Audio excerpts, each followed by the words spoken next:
Purgatory is a hell of a place to be on Film Threat Reviews.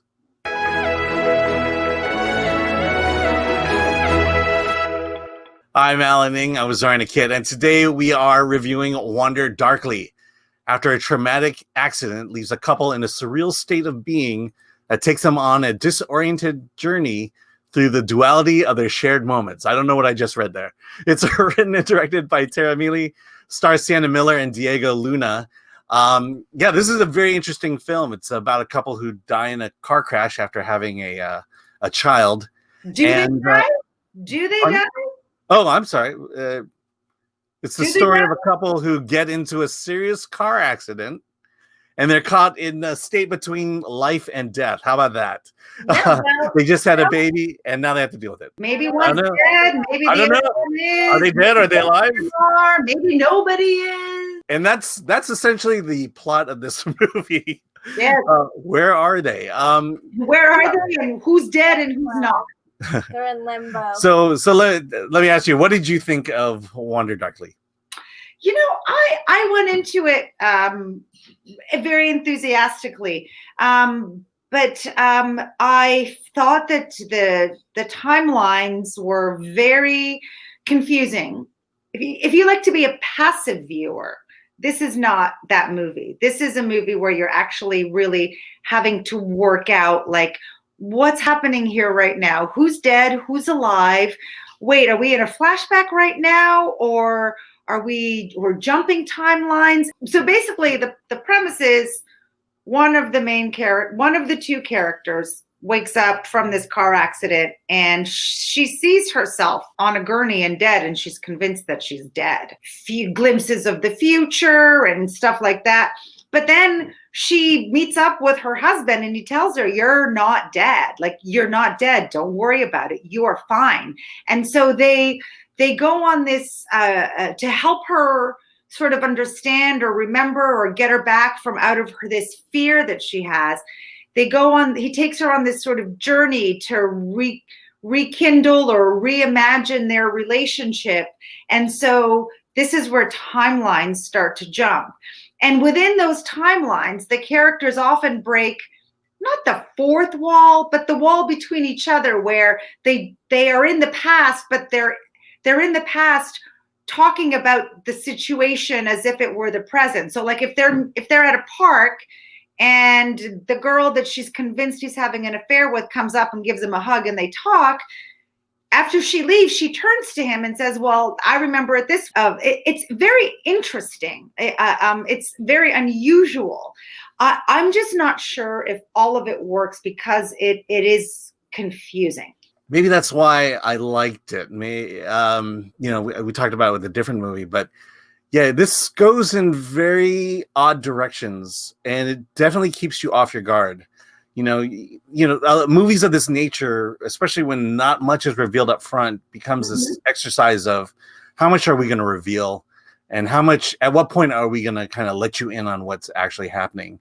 And sometimes I get frustrated at those movies, but in this one, I liked it because to me it was done in a way that told the story. It revealed the nature of their relationship, but not in order. They were hitting certain points up front until the very end when they really had to come to grips with the true nature of their marriage and what they really felt about each other, and with this new child in the mix as well. And I found that interesting and fascinating. But it's one of those, you mentioned before, you really have to watch it.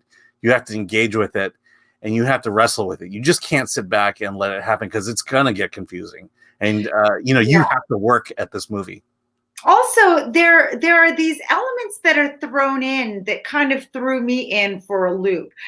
Sometimes I felt like there were supernatural elements, shadows, and maybe someone's following her or watching her. But those never quite petered out.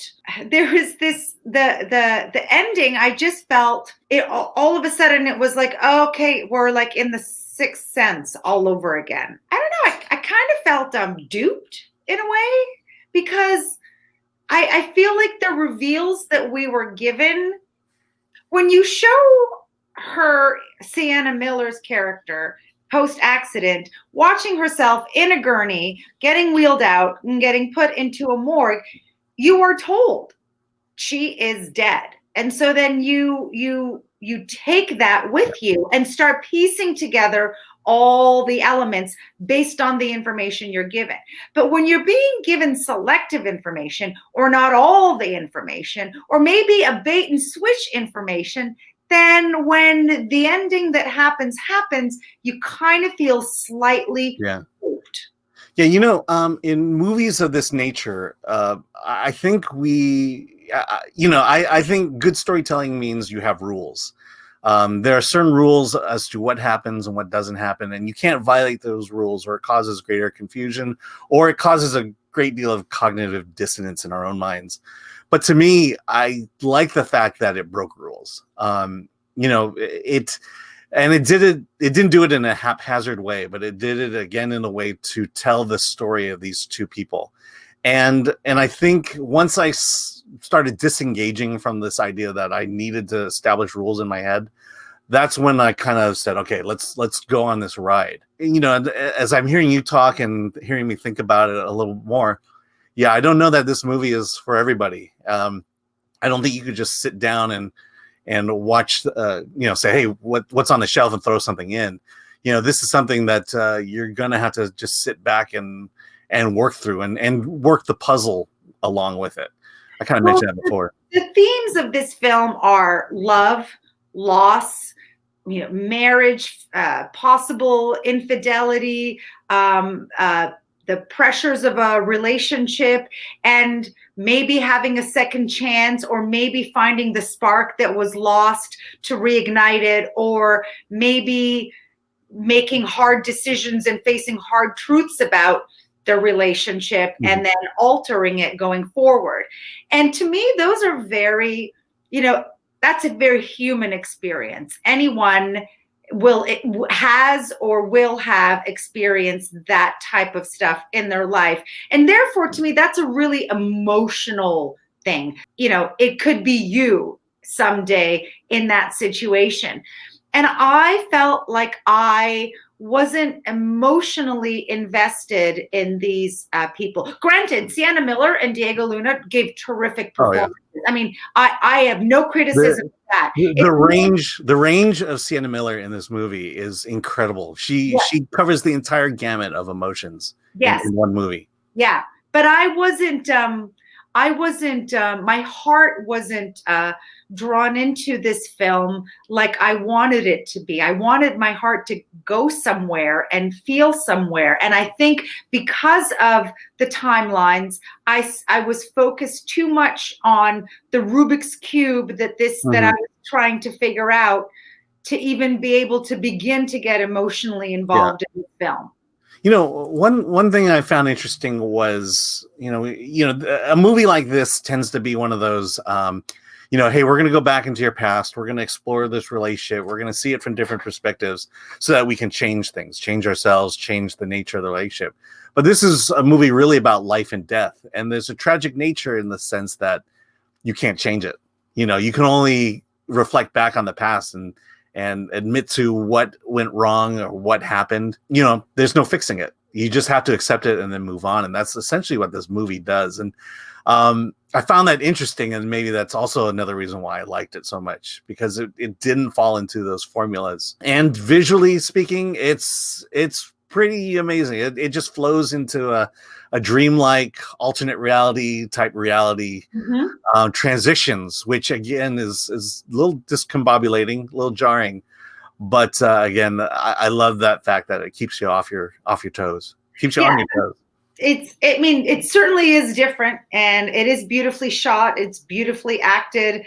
It's definitely not for everybody. I was too busy trying to figure it out. So, based on the fact that, it was just all over the place, although it had great performances, I'm going to guess you probably put it right in there in the 6.5 region. Yeah, I give it a 7. I gave it a 7 because it's not like I disliked it. It's not like I could point to say that something was terrible or awful or just was really neat. It wasn't this enough or that. Like, you know, you could point at a funny movie and say, well, that wasn't funny. It was awful. There wasn't anything awful about this. This movie really like tried to do something different. And some people might think that it pulled it off, and some people might think that not quite. For me, I just didn't want to have to work that hard to figure it out. And then the ending that was given to me, I was quite disappointed by that. So my experience was disappointing, but I'm not saying this is a disappointing movie. So I'm giving it a 7.